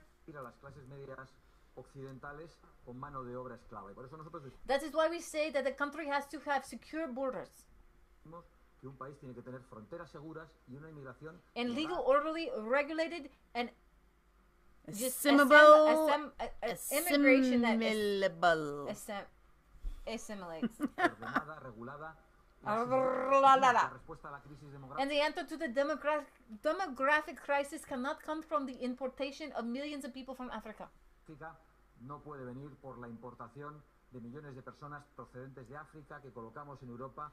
That we place Europe coming from cultures that cannot be assimilated and incompatible with our values. En muchas ocasiones procedentes de culturas no asimilables e incompatibles con nuestros valores. Por eso apostamos. That is why we want Spain to recover its decision-making capacity. España recupere su capacidad de decisión porque sus fronteras sean seguras. For our borders to be safe and for Spain to be respected in the world. Porque España vuelva a ser respetada en el mundo. We discovered America. Come on. We helped fund discovering America. This was the Vox in English here. And I was looking at the... trying to look at election results, and it's really, really close. Okay. Breaking. Vox Party at 56 seats. The People's Party at 85. The Red Party here at 114. The Spanish polls show The polls are closed. No bloc has won an absolute majority. The PSOE, while remaining the single biggest party, looked set to lose between 4 and 9 seats from 123.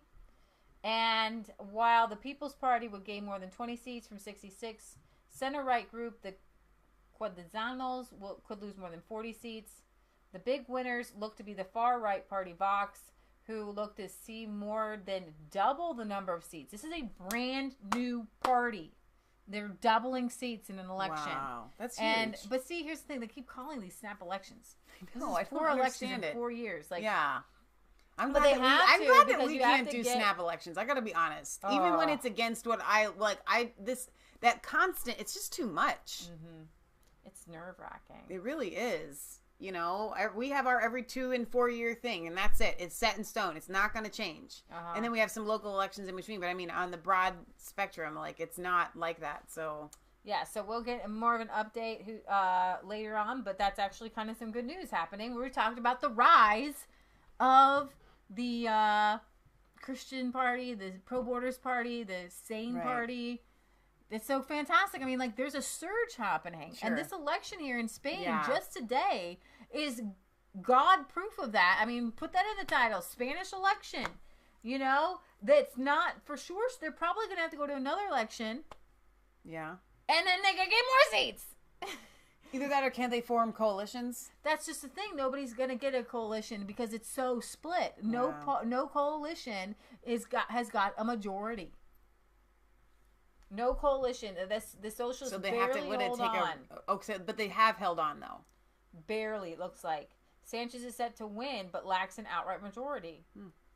It's really, really, really close. Like, so close. So we'll continue to follow that. All right, guys. I think that's all the major news I wanted to bring to you today. A lot of other things, random migrant camps, you know, update on the lorry that was filled with migrants that died. I want to give you an update on that because it was so traumatic to read about. So they were Vietnam. They were Vietnamese for sure. And Vietnam has arrested 8 suspected people smugglers in connection with these migrant lorry deaths. Now, what makes it even sadder is that these were women. These weren't when you hear migrant, we always think of the young men. These are women, young women who were being lured by promises of money and then put into sex trafficking. So it's like they died a death on the way to being a sex trafficked. That's awful. So Vietnamese police have arrested 8 more suspects in the connection with 39 Vietnamese people who were found dead inside that refrigerated truck container in southeastern England. People have said 8 were arrested Sunday on charges of organizing people smuggling overseas. Now, remember, this is why it's so dangerous, and this is why people smuggling and people's trafficking has to be illegal. And those who arrested or participated in it, you know, you have to go back home. You've got to break down these people. You've got to stop the people smuggling. When you have the boats and they just can bring them in, that's called people smuggling. Yeah. Okay? And people smugglers are doing it for money, and they do not have people's lives and well-being in the forefront of their minds here. So British police have arrested a 25-year-old Maurice Robinson from Northern England on 39 counts of manslaughter. They say he drove the cab and the truck to Purefleet, where he picked up the container. Another man was arrested Friday in Ireland, 2 others in Vietnam. British authorities charged with trying to identify the remains or working with officials in Vietnam to try to get information of people who have been reported missing. Right. According to the Vietnamese state-run Thanh Anh newspaper, Vietnam has sent another delegation with officials from the Ministry of Public Security and the Ministry of Foreign Affairs to the UK to work with British authorities on the case. The government is trying to repatriate the bodies of the victims to their families as fast as possible. The victims are 31 men and 8 women are believed to have paid people traffickers for their clandestine traffic into England, and that's all that you get to hear about. Well, and so what you're saying is to put the good news out there is that maybe these deaths aren't exactly in vain because they were able to at least arrest 8, and that might possibly lead them further down the rabbit hole to stop it at the root. Or, yes, And there's other, possibly, if something can come out of this, you have to look at it and say, wait a minute. This isn't just migrants. This is people smuggling. This is people trafficking. Right. You can't people traffic. People get hurt. It's like, you just can't do it. And here you have Turkey's Islamist president makes another threat this week to flood Europe with migrants. During a recent visit to Hungary, and actually there's a little video here. We have a video of, no, that's not what I want. That's not what I want. There was a video here. I had one out. I had a video of people booing in Hungary, but I think I must have closed it down. Okay. I had a video of people booing. I'll do it. Boo! Thank you. There you go. So, it was kind of sound like a cow mooing, I think, though. Yeah, that's good. I'm not a good booer. Erdogan is in Hungary, and they weren't really happy to have him there. And I think he's still over here. You're going too far. Where did he go? He was on this end somewhere. Not on the end, but like in here somewhere. Russia, Vietnam, baking show, UK baking show bans Hong Kong protester cake. Oh no. Was it the show we like? No. Okay. It was a different one. So I lost him. He was making fresh threats. There he is. Oh, he was on the other end. Yeah. Okay. There's Erdogan. President Erdogan made comments during a meeting with Viktor Orban, saying he would open the gates to potentially millions of migrants if the international community. You want to bring up a map there to see how Turkey and Hungary there would be affected. Whether or not support comes, we will continue to host our guests, but only up to a point. If we see that this does not work, just like I said before, we will have no option left but to open the gates. If we open the gates, it is obvious where they will go. Prime Minister Viktor Orban said that Hungary was willing to help with the proposed safe zone along the northern Syrian border and noted without Turkey, you cannot stop migration headed to Europe. As a consequence of this, Hungary is a strategic partner of Turkey in security and migration. So I just wanted to show people there why this would be a really big deal, because you've got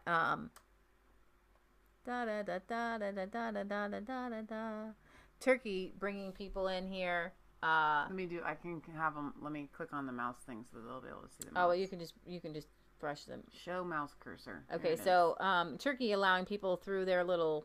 They got a little land mass here, right? And so, right through Bulgaria and into Eastern Europe is where they come through, right? Right here through Eastern Europe.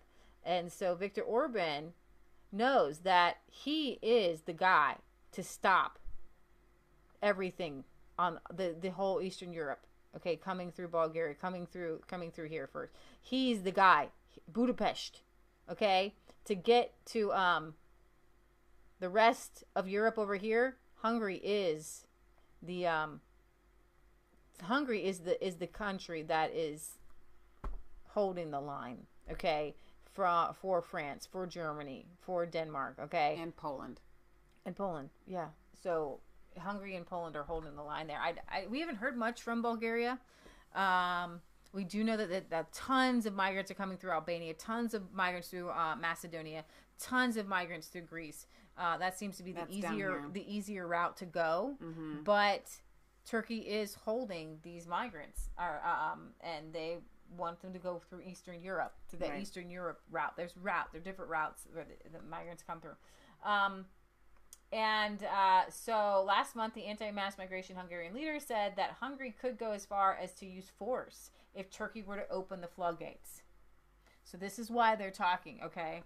And allow an estimated 3.6 million migrants headed into Europe. If Turkey sets off further hundreds of thousands on top of this, then we will need to use force to protect the Hungarian border and the Serbian-Hungarian frontier. Okay, that's why I was showing you that. And I do not wish for anyone that we should need to resort to that.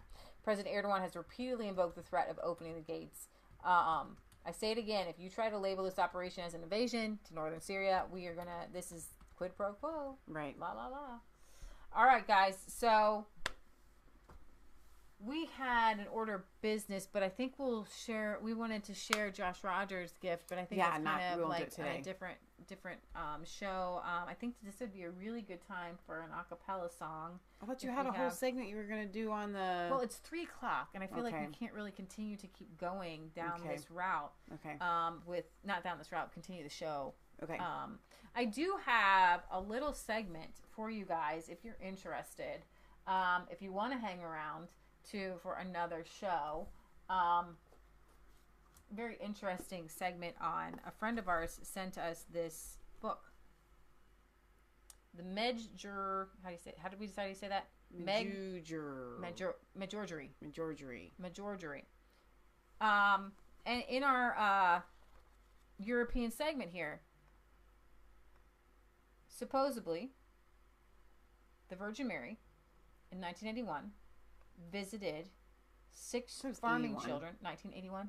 I said 81, didn't I? You said 91, but it doesn't matter. 1981, the year of my birth.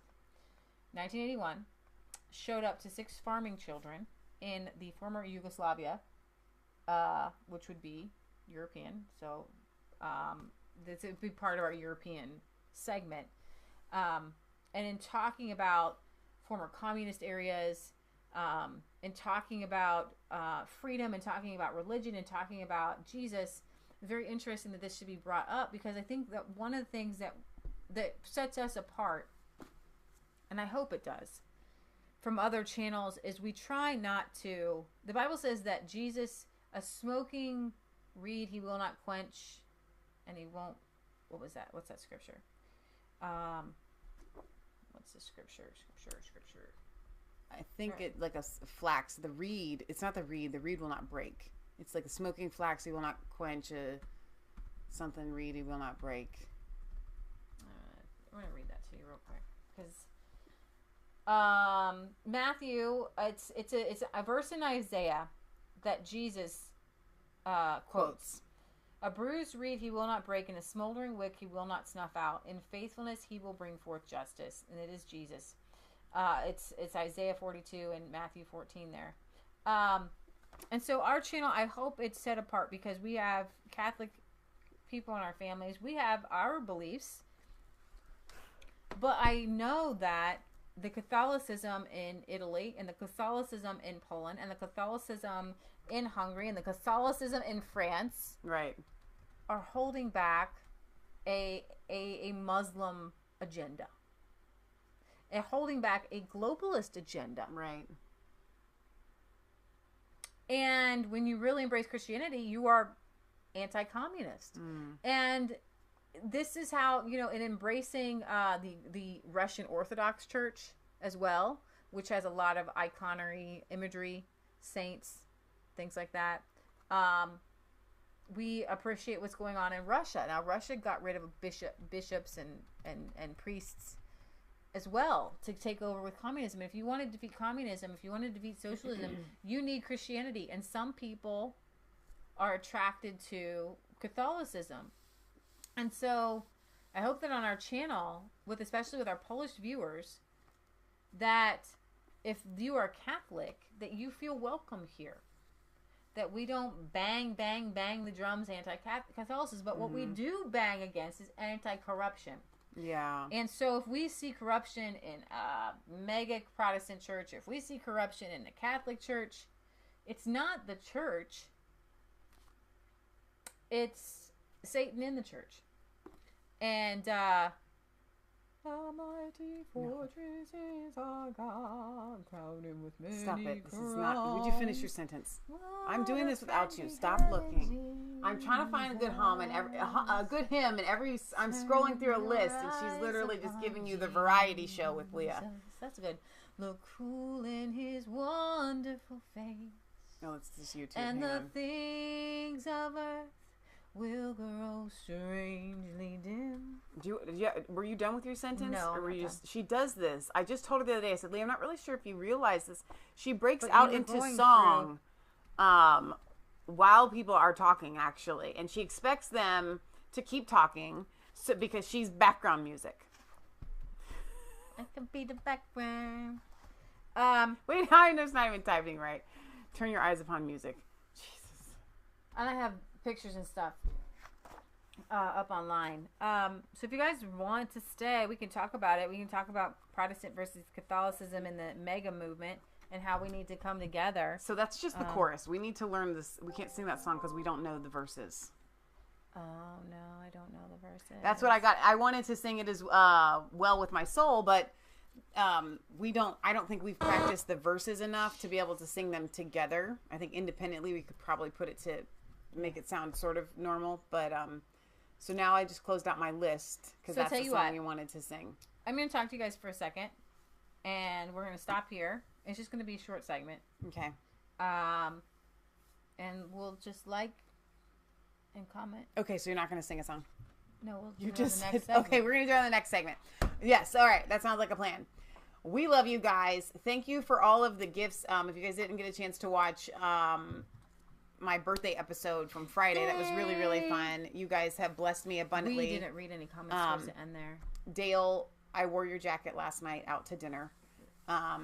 Let's see. Rome says, I was baptized Catholic, but I can't trust a pope in this new world order business. Muslims invading everywhere, human trafficking. I'm a former, and I have to protect my manger. That's what God wants me to do. I love that. Commies burn churches. Yeah. Tomorrow is Independence Day in Poland. Oh, that's right. 11/11. That's right. Last year was the 100 Oh my gosh, year. that was another story. I didn't have to share that. What do I got? Let me see. I'm just going to close out everything till I find it. Adeline says, Michelle, could you please explain why it is important to be baptized by full immersion? Well, this isn't a show for that. But the short answer is that the Bible does talk about, Jesus talks about being baptized. Jesus was baptized by John. It's an outward expression of a cleansing inwardly. Okay? U.S. extending visa-free travel just a good thing. to Poland from November 11th, Polish Independence Day. That's the day. The visa-free travel starts tomorrow. Wow. On Polish Independence Day. Wow. That's really awesome. We should title it that. We should just do a whole segment on that. We should. And maybe we will tomorrow. We'll see. As the Lord leads, like we always say. 2 segments in one. We could do this Marjoram and the Polish Independence Day. Don't you think? Do you think it's the same? Well, Poland's Catholic. Well, do you want to do it now or do you want to do it tomorrow then? I don't know. We're signing off. We're going to think about it. Well, they need to know whether we'll they be should back come for back. something in 1 second. Oh, okay. All right. So we may do the Polish thing today. It's not going to be tomorrow. All right.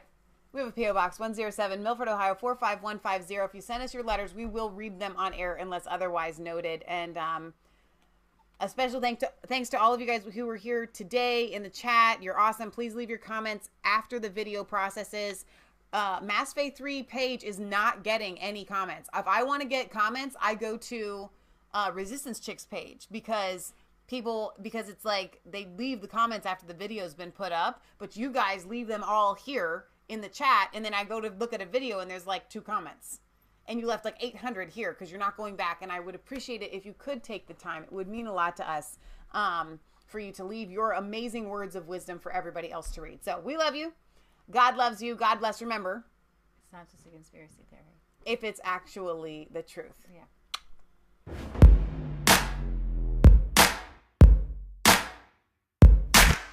I was cold.